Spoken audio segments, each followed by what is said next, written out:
BNP এখন পরজীবী, তারা শিক্ষক আর কোটা আন্দোলনের ওপর ভর করেছে বলে মন্তব্য করেছেন আওয়ামী লীগের সাধারণ সম্পাদক ওবায়দুল কাদের।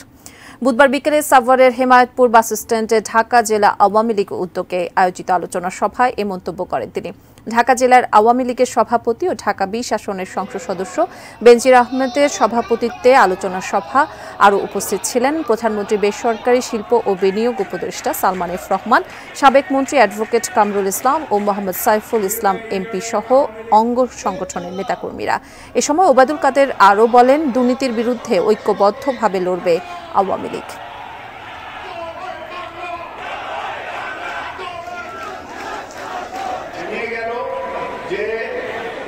বিএনপি নেতাদের মুখে কোনো ট্যাক্স নাই, তাদের মুখে কোনো লাগাম নাই।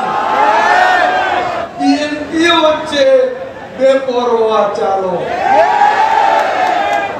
কখন কোথায় দুর্ঘটনা ঘটিয়ে বসে কেউ জানে না।